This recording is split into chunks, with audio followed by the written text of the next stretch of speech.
Why do you think they didn't like or respect Trump? Let's see what you're going to say with that. Why do you think? Tell me. The guy's a joke. He is. Yeah. Okay. Tell us why. And Biden's not a joke. Well, we can talk about Biden. Oh, because Biden's like the GOAT and Trump's the joke. No. David Pakman just got wrecked on the PBD podcast and, absolutely exposed for pushing weak, baseless arguments. Patrick Bet David didn't just challenge him. He shut him down at every turn. David Pakman tried to dance around simple questions, got caught contradicting himself, and ultimately panicked when he couldn't back up his own claims. Let's immediately jump in where David Pakman gets brutally exposed on the PBD podcast. Opinion of the U.S. has dramatically improved since Biden replaced Trump. I think that matters. I'm not an isolationist, so I think it's important that other countries respect the office of the presidency. And under Trump, it was a joke, literally laughed at the UN, goes to India, mispronounces 10 Indian names, and the crowd is just leaving. It was a humiliation everywhere he went. So I think that's it's like a soft thing that I think is really good. So the fact that we're no longer feared is a good thing. I don't know where you're getting that we are no longer feared. So you think people fear Biden?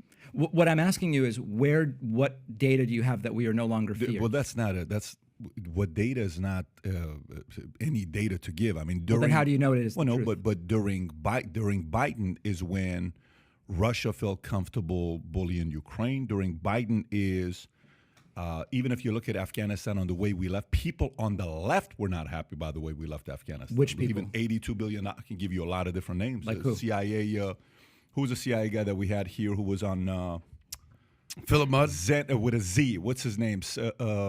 Matt Zeller. Matt Zeller, CIA agent who was on MSNBC. He called him out. He was on MSNBC with. But that's one person, right? No, but there's a lot of them though. If I actually pull it up and if I do the Google search on it, I'll find plenty of names from their own side. Let's do it. That's fine. But I think one important thing to back up is you first kind of gave me what's not really a very fair question. You go, are you not worried that the U.S. is no longer feared? So you're saying they don't fear you? But hold on. Let me finish my response. Okay. Yeah.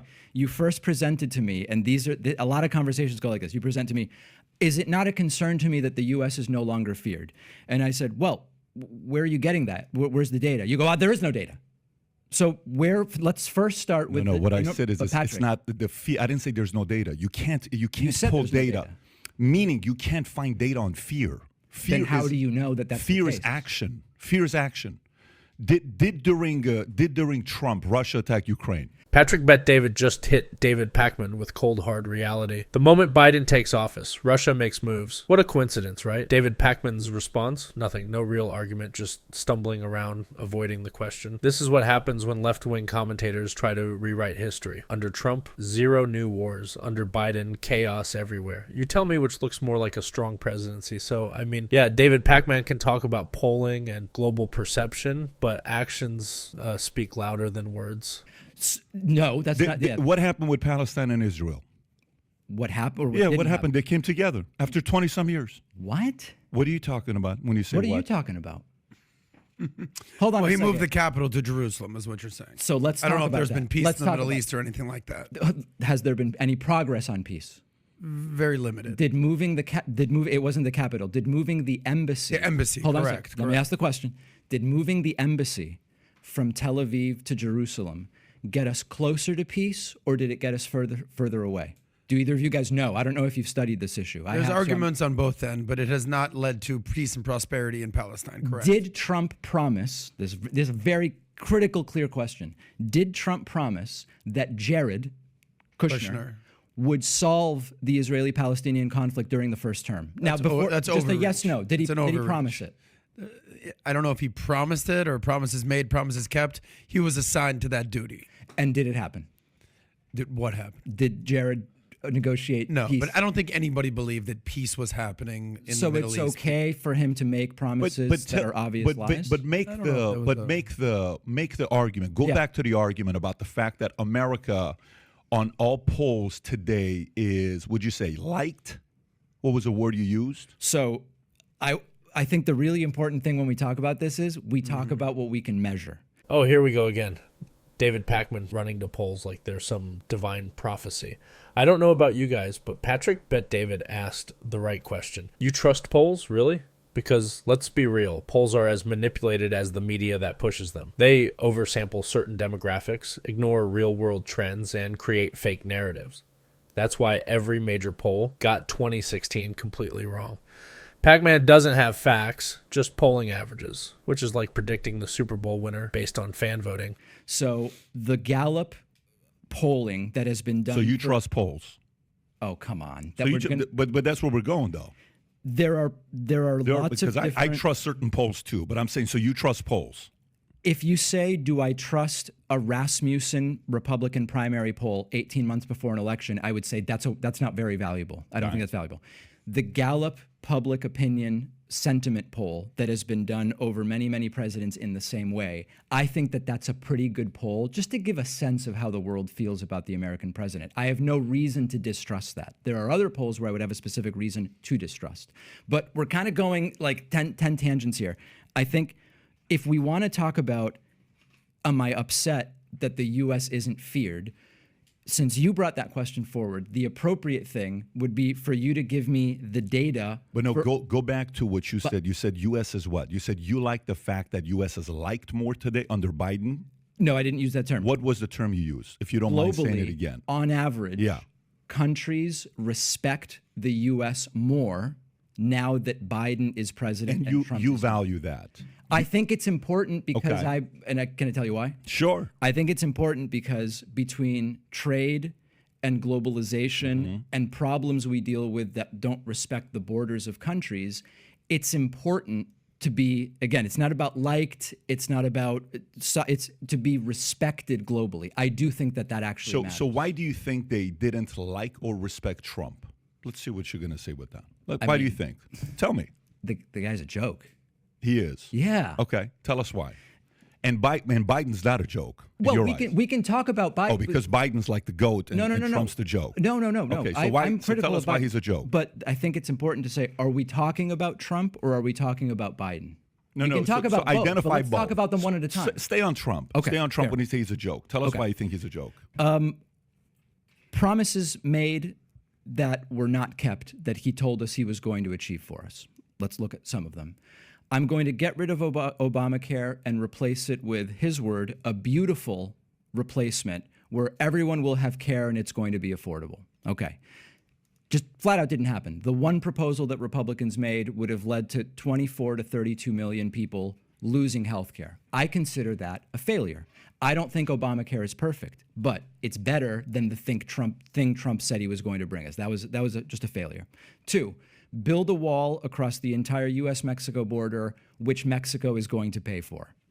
It's not even worth having a conversation. I mean, just a joke. Of course, completely didn't happen. Solve the Israeli-Palestinian conflict.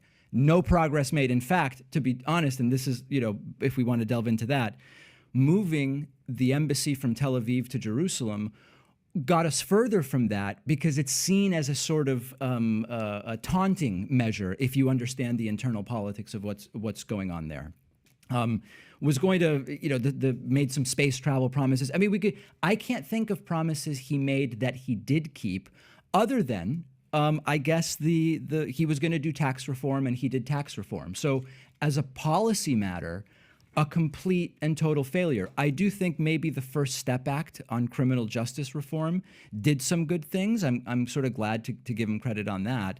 But so, on policy, failure. And then, on rhetoric, we could spend 3 hours just looking at quotes. So I'm curious to see exactly how you think now. So Yeah. If COVID doesn't happen, does he get reelected? Yes. Why? Well, because his followers don't care about policy. I interview them all the time, and I say... His followers don't care about policy. They don't care about achievements. They care about Hillary bad, Hillary Marxist, Hillary socialist. You think Hillary's good? Did I say that? No, I'm asking you. Oh, no. I don't think Hillary was a good candidate, and she's to my right. No, I don't think Hillary's good, but I thought she was better than Trump. She's to your right. She's to my right. Yeah, Hillary So is she'd a be very... a moderate conservative Democrat in your world. Yeah. Got it. I mean, give me a left-wing Hillary policy, like a really left-wing Hillary policy. I couldn't tell you, but that's Exactly. I'm not. There is none. But it's not the point. But you're saying you would much rather have a Hillary than a Trump. I would rather. Okay, so go back to Much rather, I don't know. So go back to he gets reelected. Why? Because his voters could care less about policies. They That's what you're couldn't saying. care less. Fine, no problem. So, but we both know that it's not the right that elects him, and it's not the left that elects whoever on the left. It's whoever's in the middle, Not true. the 8 to 12% that kind of says, you know what, I'm going to go this side, this time around, or versus more people come out for, their candidate, meaning a lot Not of people really would true. come out for Obama. Okay, so explain yourself. David Pakman just got owned again. Patrick forced him to admit that voter turnout matters more than so-called swing voters. David Pakman was desperately trying to push the idea that Trump's base is just blindly loyal. Yeah, okay, because Biden's voters are so logical and rational, right? Give me a break. Trump won because he spoke directly to working class Americans while Hillary ignored them. Then Biden won because media and big tech carried him, not because of some massive love for his policies. And if Trump runs again, that same base will show up bigger than ever. What it actually more depends on is who chooses to go out and vote. It's less about, there's often this idea in politics, and there's lots of people who are really good on this issue that you could talk to, Rachel Bidikofer, and even Frank Luntz, even though he's partisan, I think he would concede this as well. He's on the right. Pollster, you mean? Yes. Frank Luntz, yeah. The idea of the swing independent voter that sometimes on presidential elections will vote for a Republican and sometimes a Democrat, very, very small percentage of people. More common is that a candidate either activates people to vote or those same people just stay home. In the U.S., we have an embarrassingly low voter turnout. It's between usually 52 and 60%, I think. So almost half the electorate isn't even voting. It's less about people who vote one way and then another way. It's more about people who say, I'm just going to stay home versus I'm going to go out and vote. If they vote, it's clear. So you're saying that the middle voter doesn't matter at all? No, I didn't say that. So what are you saying then? I said they matter much less than who is partisan chooses to vote. But or it's to stay fair home. to say that, okay, if he continues, and there's no COVID, he would get reelected. Do you think let's specifically target the middle? Forget the people on the side that would show up. Okay? Well, but why? That's the question I want to do with you right now. So if we specifically focus on the middle, would the middle, the independent, the libertarians, would they have chosen to stick with Trump, or would most have wanted to replace him with somebody else? It's a polling question. I don't have the data. Well, you're the poll guy, so I'm asking you. I don't have the data in front of me. Okay, I'd be curious to know. So but you're also correcting me to say that's not true. That's the middle and the independents that didn't elect him. You're saying it's who showed up that elected him. As a general concept, Right. Elections swing less based on independents who sometimes vote Republican and Democrat. That's a small factor. A bigger factor is, are voters activated by their candidate, or are they deactivated where they go, I don't like this person, but I'm definitely not voting for that one. I'll stay home. So Isn't it a bit of both, though? It's a bit of both. Because but what we I'm all saying is saw it's what more happened in one the than Rust other. Belt. We've seen countless stories about, I voted for Obama. I'm not racist. I voted for Obama. What are you talking about? I voted for Bush, then I voted for Obama, and then Trump showed up. He made some promises. He was in the Midwest. He was out there. He was reaching out, touching hands. Hillary was too busy in New Mexico and Arizona. I decided to vote for Trump. I was sort of done with Trump. Now I'm back on Biden. Yeah, we see so many stories like that. Though, these independents. That's an anecdote, and so I think anecdotes are fine. But one of the things that is important is to zoom out from anecdotes and to look at the broader data. And the other thing that's important is a lot of that cross-voting, it cancels each other out because you see roughly the same amount from one side versus the other. And what I mean by that is there was, if you look at the crossover in 2016, the number of Democrats who decided to vote Trump in 2016 was very similar to the number of Democrats who decided to vote McCain in 2008. So it's a roughly predictable number. You're talking about Democrats who have switched over. I'm talking about just there's legitimate independents. I'm giving you just one example of this: people who go either way or whatever. It's relatively stable and predictable, so it's rarely a difference maker. That's my only point. At the end of the day, Patrick Bet David dominated this conversation. David Pakman was squirming, avoiding direct answers, and hiding behind polls and hypotheticals because he had nothing solid to offer. The PBD podcast just exposed how leftist commentators operate. They deflect, misdirect, and panic when confronted with real facts.